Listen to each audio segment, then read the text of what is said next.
साथीहरू, भुन्टी सिरियलको गत हप्ता आएको भागमा हामीले भूमिकाको बिहे गर्ने कुरा चलेको थियो। त्यति मात्र नभएर यता भुन्टीलाई शङ्करहरूले अपहरण गरेका थिए भन्ने कुरा देखेका थियौँ। आजको यो भिडियोमा हामी गत हप्ता आएको भागमा के भयो अनि आज आउने नयाँ भागमा के होला भनेर थोरै अनुमान लगाउनेछौँ।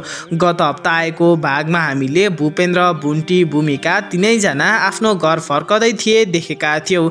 उनीहरू भूमिकालाई कुटपिट गर्ने केटालाई सजाय दिएर घर फर्केका थिए। यसरी उनीहरू घर फर्कदै गर्दा उता गाउँबाट आमा बुवाले भूपेन्द्रलाई फोन लगाउँछन् अनि भूपेन्द्रलाई फोन गरेर उनीहरूले भने भूमिकाको विषयमा चर्चा गर्न थाल्छन्। हामीसँग चिन्जान भएको व्यक्तिले नै आफ्नो छोरा र भूमिकाको बिहे गरौँ भन्दै हामीलाई प्रश्न गरेका छन्। अनि भूमिकाले बिहे गर्न मान्छ कि मान्दिन अनि तिमीहरू दाजुभाइ के भन्छौ भन्ने कुरा सोध्नको लागि मैले फोन गरेको।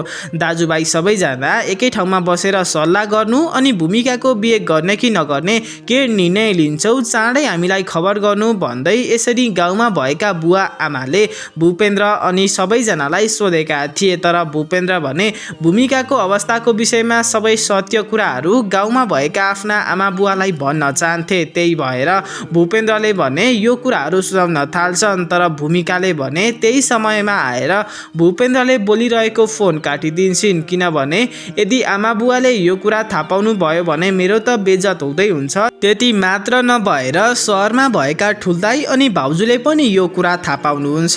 सबै गाउँ समाजका मान्छेहरूले यो कुरा थाहा पाइसकेपछि मेरो धेरै बदनाम हुन्छ। म घरबाट बाहिर निक्लन पनि सक्दिनँ। यो कुरा भन्दै भूमिकाले सोध्छिन् अनि फोन काट्दैकी हुन्छन् अनि आफ्नो दाजु भूपेन्द्रसँग पनि बिन्ती गर्छन्। त्यस पछाडि भूपेन्द्रले पनि आफ्नी बहिनी भूमिकाको कुरा मानेर भूमिकाको अवस्थाको विषयमा आमा बुवालाई नसुनाउने जानकारी दिन्छन्। त्यस पछाडि फेरि पनि भूपेन्द्रले गाउँमा भएका आफ्ना आमा बुवालाई फोन गर्छन्। उता गाउँबाट बुवा आमाले भने किन यसरी फोन राखिहालेको, अब भूमिकाको विषयमा भूमिकालाई पनि सोध्नु, दाजुभाइसँग पनि सल्लाह गर्नु अनि हामीलाई जानकारी दिनु भन्दै गाउँबाट बुवा आमाले भन्छन्। भूपेन्द्रले पनि फोन राखिदिन्छन्। त्यति मात्र नभएर गत हप्ता आएको भागमा अर्कोतिर भने हामीले बालकुमारी भूमिकाको बिहेको विषयमा धेरै चिन्तामा छिन् अनि उनले यसरी भूपेन्द्रले फोन काटेको देखेर दोष जति भने भुन्टीलाई लगाएकी छिन् भन्ने कुरा पनि देखेका थियौँ। हो साथीहरू, जब भूपेन्द्रले भूमिकाको विषयमा बिहेको हामी सल्लाह गर्छौँ भनेर जवाफ दिन्छन् तब बालकुमारीले भने यसको दोष पनि भुन्टीलाई नै लगाउँछिन्। अब भूपेन्द्रले भूमिकाको बिहे गर्ने कि नगर्ने भनेर त्यही भुन्टीसँग सल्लाह लिएला अनि भुन्टीले चाहिँ सहरकै केटासँग गर्नुपर्छ भनेर जवाफ दिली। त्यस पछाडि त भूमिकाको त्यति राम्रो केटासँग कहाँ बिहे हुन सक्थ्यो भन्दै बालकुमारी भने निराश परेकी छिन्। तर भूमिका अहिले भने सहरमा गएर कस्ती भएकी छे अनि भूमिकामाथि कुन अवस्था आइपरेको छ भन्ने कुरा बालकुमारीले केही पनि थाहा पाएकी छैनन्। केही कुरा पनि जानकारी नभएको बालकुमारीले भने बिना कारण भुन्टीमाथि दोषहरू लगाइरहेकी छिन्। त्यति मात्र नभएर भुन्टी सिरियलको अर्कोतिर अहिले भने शङ्कर लगायतका भूपेन्द्रका अन्य दुश्मनहरूसँगै मिलेर अहिले भने भुन्टीलाई अपहरण गरेर राखेका छन्। भूपेन्द्रसँग बदला लिन सजिलो हुन्छ। भुन्टीलाई अपहरण गरिसकेपछि हामीले भूपेन्द्रलाई सजिलैसँग कमजोर त बनाउन सकि नै हाल्छौँ अनि हामीले सजिलैसँग भूपेन्द्रसँग बदला पनि लिन सक्छौँ। यही सोचेर अहिले भने शङ्करहरूले भुन्टीलाई अपहरण गरेर राखेका थिए। जब भूपेन्द्र भुन्टी आफ्नो काममा जानको लागि तयार भएका थिए तब भने भूपेन्द्रको एकजना दुश्मनले भूपेन्द्रलाई फोन गर्छ। भूपेन्द्रलाई फोन गरेर तपाईँको पसलमा त चोरी भएको छ, तपाईँ चाँडै आउनु भनेर यसरी उसले भने भूपेन्द्रलाई अत्याउँछ। उसले झुटो कुरा गरिरहेको हुन्छ तर भूपेन्द्रले भने सायद यो कुरा सत्य होला, मेरो पसलमा चोरी भएको होला भन्ने सम्झन्छन्। त्यही भएर भूपेन्द्र भने आत्तिँदै आफ्नो पसलतिर लाग्छन्। यसरी भूपेन्द्र आफ्नो पसलतिर गएका कारणले गर्दाखेरि स्कुल जाने समयमा भने भुन्टी एक्लै पर्छिन्। यता भूपेन्द्र आफ्नो पसलमा पुगेर के सामानहरू चोरी भएछ भनेर हेरिरहेका हुन्छन्। तर आफ्नो पसलमा गएर सबै सामानहरू हेर्दा अनि आफूले खटाएका कर्मचारीहरूसँग प्रश्न गर्दा पनि भूपेन्द्रले भने केही पनि कुराको चोरी भएको छैन, कसैले आफूसँग झुटो कुरा गरो, फ्रड गर्न खोजो भन्ने कुरा भूपेन्द्रले थाहा पाउँछन्। यता भुन्टी भने स्कुल जाँदा एक्लै परेकी थिइन्। उता भूपेन्द्रका दुश्मनहरू शङ्खरको साथी अनि दाजुभाइको सम्बन्ध बिगार्न सफल हुने अनि भूपेन्द्रको घर नजिकै बस्ने त्यो छिमेकी तीनैजना मिलेर भुन्टीलाई एक्लै स्कुल जाँदै गरेको देख्छन्। यो समयमा उनीहरूले भुन्टीलाई अपहरण गर्छन्। वास्तवमा उनीहरूको योजना अनुसार नै भुन्टी अपहरणमा परेकी थिइन्। सबैभन्दा सुरुमा त उनीहरूले भूपेन्द्रलाई फोन गरेर झुटो कुरा गरी अत्याए अनि भुन्टीलाई एक्लै पारे। यही समयको फाइदा उठाएर उनीहरूले भने भुन्टीलाई अपहरण गरेर राखेका छन्। जब भुन्टी एक्लै हुन्छ अनि भूपेन्द्र भुन्टीको साथमा हुँदैन तब भने हामीले सजिलैसँग भुन्टीलाई अपहरण गर्न सक्छौँ अनि भूपेन्द्रसँग पनि त्यस पछाडि त हामीले सजिलैसँग बदला लिन सक्छौँ, त्यसको व्यापार घाटामा पुर्याउन सक्छौँ भन्ने सोचेर यसरी शङ्करहरूले अहिले भने भुन्टीलाई अपहरण गरेर राखेका हुन्। यता विगतमा पनि धेरै पटक शङ्करले भूपेन्द्रसँग बदला लिने कोसिस गरिसकेको थियो। कहिले भूपेन्द्र अनि भुन्टीमाथि आक्रमण गरेर त कहिले भूपेन्द्र अनि भीमको सम्बन्ध बिगार्न सफल भएर शङ्करले भने भूपेन्द्रलाई जेल हाल्न खोजेको थियो। तर यसरी पटक पटक योजना बनाउँदा पनि शङ्करले भूपेन्द्रसँग बदला लिन सकेन। सबैभन्दा सुरुमा त जब भूपेन्द्र अनि भुन्टी सहर आउँदै थिए तब भने शङ्करले दुवैजनाको ज्यान लिन्छु अनि भूपेन्द्रको बिजनेस घाटामा पुर्याउँछु भनेर योजना बनाई आफ्नो साथीसँग मिलेर भूपेन्द्र र भुन्टीमाथि आक्रमण गरेको थियो। तर उसले बनाएको त्यो योजना पनि सफल भएन।